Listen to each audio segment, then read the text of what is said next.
que você vê não é o mais importante. Hoje eu quero trazer essa reflexão sobre as trivialidades e as distrações que nos cercam. E eu quero trazer através de 2 Coríntios 4,18, que diz assim: fixamos os olhos não naquilo que se vê, mas no que não se vê, pois o que se vê é transitório, mas o que não se vê é eterno. É fato que hoje na internet a gente tem acesso a todo tipo de conteúdo que nos distrai, seja rede social, seja site de aposta, seja pornografia, seja serviços de streaming, seja aplicativos de compra.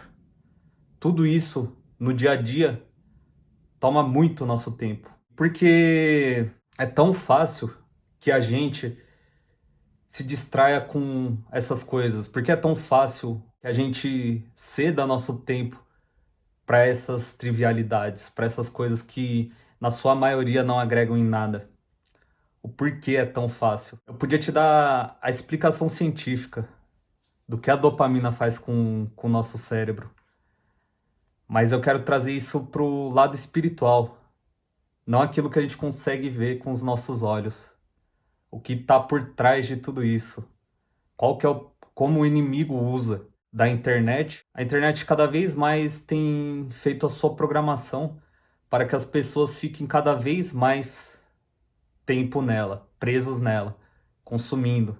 O porquê disso ser tão fácil? O inimigo trabalhar tão fácil? Porque na sua maioria aquilo nos traz aquele alívio instantâneo, aquele alívio imediato. Quando a gente está numa rede social e a gente tem o acesso a todo tipo de conteúdo e cada vez mais a gente quer mais essa sensação. Na verdade, por trás disso, não traz alívio nenhum. Isso só nos traz aquela sensação momentânea. E a gente fica preso ali, às vezes rolando horas, o feed nas redes sociais, e a todo tempo a gente, aquela informação e aquela sensação que vai preenchendo, vai preenchendo, vai preenchendo, mas quando apaga a tela, muitas vezes a gente fica, nossa, preciso ver alguma coisa, preciso assistir alguma coisa. E aí você vai voltar para lá. É quase uma abstinência, né? Não que literalmente fica assim, mas a nossa mente pede.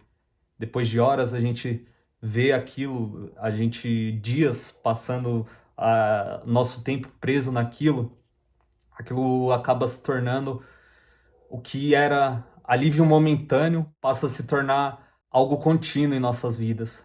Quando se torna contínuo, passa a ser uma fonte de alívio para nós, uma fonte de alívio, entende?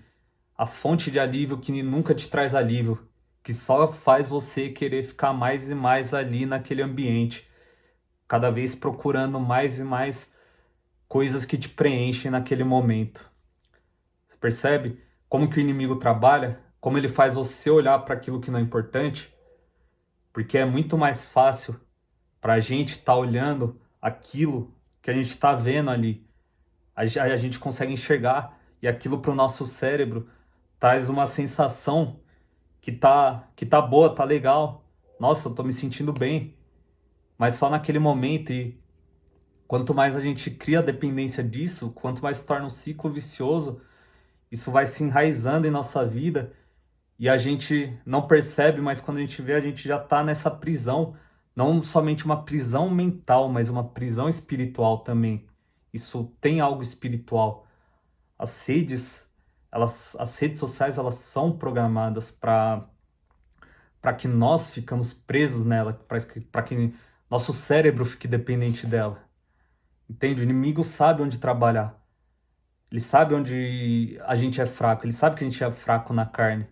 E ele sabe que essa sensação nos vai trazer algum tipo de prazer naquele momento. Mas porque ele não quer que a gente foque naquilo que realmente é importante. Então, não permita que isso seja a sua fonte de alívio. No Evangelho de João 4, do versículo 13 ao 14, está escrito, quando Jesus fala para a mulher samaritana: quem beber desta água terá sede outra vez, mas quem beber da água que eu lhe der, nunca mais terá sede. Pelo contrário, A água que eu lhe der se tornará nele uma fonte de água a jorrar para a vida eterna. O diabo, ele não quer que você recorra à verdadeira fonte que vai te trazer o alívio, o verdadeiro alívio.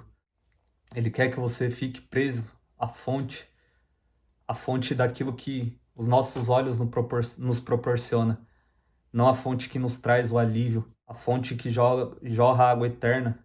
E ele precisa que a gente fique cada vez mais preso naquilo para que a gente não olhe para o Pai, para Deus.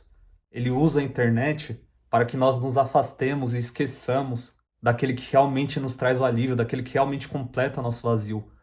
Porque a gente sabe muito bem que a internet não preenche nenhum vazio nosso, não preenche.